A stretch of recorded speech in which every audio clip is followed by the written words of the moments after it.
When you wake up and get slapped in the face by the big dick of life, do you have a plan for what you're going to do next?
Then the song ended, so I got to work.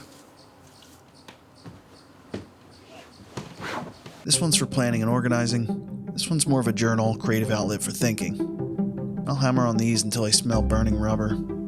Then I get the boo. We snuggle for a while, anywhere from 10 to 15 minutes minimum. Depends how cute and smelly he happens to be that morning. Then it's outside for tinkles and sunshine, before heading into the sunroom for some morning calisthenics and deep squat thrusts. This doesn't last long, because he's hungry and doesn't give a shit about my back. Hey! Yo! There's nothing in there. Dude, how long has this little treat been under here? You've been trying to scratch to get to this treat? Alright, oh my god. There's been a single piece of food. Barley, look. Hey. Sit. Okay.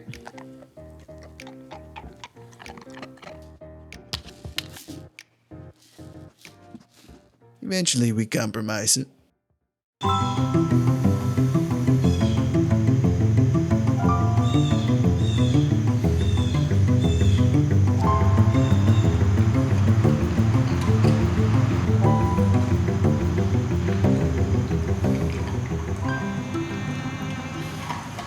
Now obviously this is an idealized version of reality when poopy happens. Do you have a plan for what you're going to do next?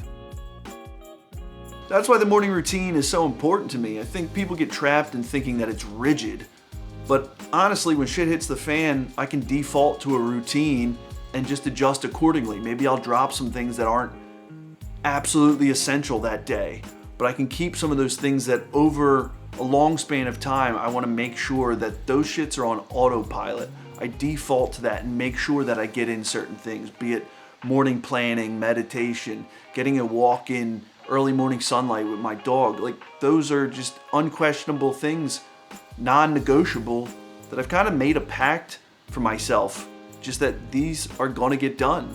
So I think I probably got stuck in that type of mindset where I thought a routine feels robotic, but it's actually kind of like a fluid structure. It's interesting, you know, it can morph. You can adjust on the fly, but if you don't have that, then you're kind of just at the whim of being battered by the seas. So on an actionable level, day to day, what this looks like is less like a routine and more like a playbook. I just pick the play that I need to run that morning according to the bullshit that I have to deal with, you know? I don't want to just take it. I want to be like, okay, what can I do about this? Given this situation, this weather, this morning, this time, this how I feel, my mental state, whatever the hell it is. I want to be ready to go. You know, I want to have an answer or a system that my subconscious mind goes, oh yeah, we're locking in on this. And this is something that I've got from a book called Atomic Habits. Check it out. One of the biggest things that I just have stuck with me, I've never even finished the book, but it was worth the entry price just for this idea of habit stacking, where it's easier to do a set of things, like a domino reaction. Your brain knows you do this, then you do this, then you do this. You brush your teeth, then you make the bed. You make the bed, then you open up your copybook to plan your day. If you plan your day, you go make coffee. Like, you need those little dots. This is basically how video games work. You play into these types of RPGs, there's set little targets you know you need to hit that draw you along in this much longer story. You know, it might take you 100 hours to finish Zelda, but there's all these little micro steps that they get you to take. You know, it's enough that you can handle, and then your brain links them all together, and you can just fall into it. You know, I need to be able to fall into my morning.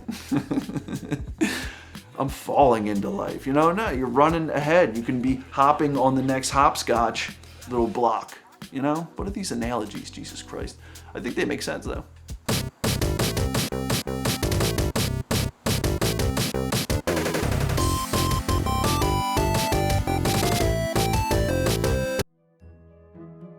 All sorts of weed in here. What do we got? Animal face, Runts Muffin #2, rainbow chip, popcorn, blueberry, another Runts Muffin #2. That was good. They had a special. It was a good deal. Oh, it's lemon heads. I gotta re-up on some of this. I need something with a little bit more sativa kick. The lemon heads will get you there. It's like a nice sour daze, you know, sometimes you need it's a sour daze. The typical rule is sativa hybrid in the morning, indica hybrid at night. But honestly, lately I've been spending a lot more time paying attention to the cannabinoid profile. I'm experimenting with anything that has myrcene, coriophyllene, or limonene. Oh, limonene. I got one of those to my prom. Limousine. No, but I find that the limonene does give you a bit of an energy boost. Anybody that suffers from any type of chronic pain will be able to tell you it is a drag. It's just like this weight on you, you know, it's sludgy. It just mucks up your gears, you know? So gotta get yourself moving and grooving. So that's the blend I'm experimenting with at the moment. It's good shit. Now, the way I determine which play I should run is by passing it through the filter of the Serenity Prayer. If you're not in a religion or you've never been exposed to this prayer, you could see it as a mantra or some sort of self-help mechanism, or really whatever works for you. I've seen this probably reset or repurposed in a million different ways, but it's give me the grace to accept the things I cannot change, the courage to change the things I can, and the wisdom to know the difference.